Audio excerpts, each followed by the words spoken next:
দুঃসময় যাচ্ছে ব্রাজিল দলের। বিশ্বকাপে ভরাডুবির পর থেকে যেন তাদের সাথে যা হচ্ছে তার সবই খুব খারাপ হচ্ছে। তবে এবার সুখবর আসছে ব্রাজিলের জন্য। ব্রাজিলিয়ান FA সভাপতি এডলান্ডো রড্রিগেজ স্বীকার করেছেন যে আনচেলত্তি খেলোয়াড় এবং ভক্তদের কাছে কোচ হিসেবে প্রথম পছন্দ। তাই এবার সম্ভাবনা খুব প্রবল যে আনচেলত্তি হতে যাচ্ছেন ব্রাজিলের নতুন কান্ডারি। কোচবিহীন ব্রাজিলের অবস্থা দিনকে দিন খারাপের দিকে যাচ্ছে। আনচেলত্তি আসলে হয়তো অবস্থার পরিবর্তন হতে পারে। তিনি রয়টার্সকে বলেছেন, সে যেভাবে কাজ করে এবং তার কাজ কতটা স্থির, তার সততার জন্য আমি তাকে সত্যি প্রশংসা করি। তার কোনো পরিচয়ের প্রয়োজন নেই। ব্রাজিলের খেলোয়াড়রা আনচেলত্তিকে খুব পছন্দ করেন, এটা সবাই জানেন। ভিনিসিয়াস জুনিয়র, রদ্রিগেজ, ক্যাসেমিরো কিংবা অ্যাডার মিলিতাও সবাই ডন কার্লো আনচেলত্তির ভক্ত।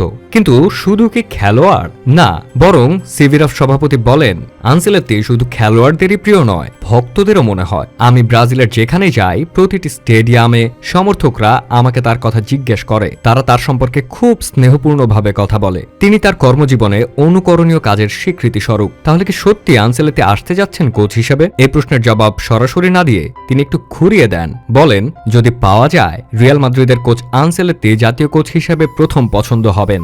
আসুন আমরা ঈশ্বরের প্রতি বিশ্বাস রাখি, উপযুক্ত সময়ের জন্য অপেক্ষা করি। আমরা আমাদের পদ্ধতিতে খুব নৈতিক হব এবং চুক্তিগুলিকে সম্মান করব। অতএব আমাদের ধৈর্য আছে সঠিক মুহূর্তের জন্য অপেক্ষা করার, যাতে আমরা আলোচনা সেরে রাখতে পারি। মে মাসের শেষের দিকে জানা যাবে কে হচ্ছে নতুন কোচ। তবে সবার কথা শুনে বোঝা যাচ্ছে এত সময় অপেক্ষা করতে হবে না, কারণ রিয়াল মাদ্রিদের সাথে খুব শীঘ্রই চুক্তি শেষ হবে আনচেলত্তির। সবকিছু ঠিক থাকলে ব্রাজিল তাদের নেক্সট মিশনেই কোচ হিসেবে পেতে যাচ্ছে আনচেলত্তিকে। মাদ্রিদের সাথে তো ভালোই সফল সে, এবার দেখা যাক ব্রাজিলে কেমন করে। তবে আশা রাখি যথেষ্ট ভালোই করবে। তবে আনচেলত্তি কোচ হিসেবে আসলে কিছু সমস্যারও মুখোমুখি হবে ব্রাজিল দল। আনচেলত্তির মেন সমস্যা হলো তিনি প্রায় মুখস্থ স্টার্টিং 11 আর মুখস্থ ট্যাকটিক্সে খেলান।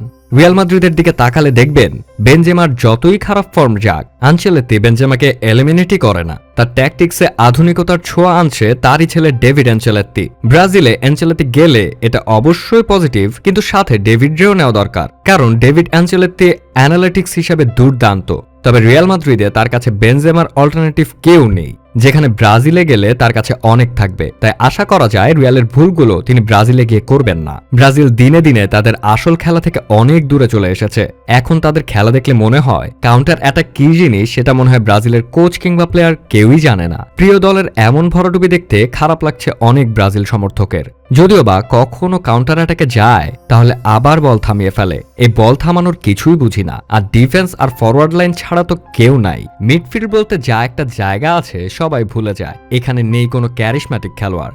আনচেলত্তি যদি কোচ হয়ে আসেন আর এসব জায়গায় কাজ করেন, তাহলে আশা করা যায় তিনি ভালো কিছু করবেন। এখন দেখার অপেক্ষা আসলেই ব্রাজিল দলের কোচ হবেন কিনা কার্লো আনচেলত্তি। আর যদি কোচ হয়ে আসেনও, তাহলে তিনি ঘুমন্ত ব্রাজিল দলকে জাগিয়ে তুলতে পারেন নাকি না।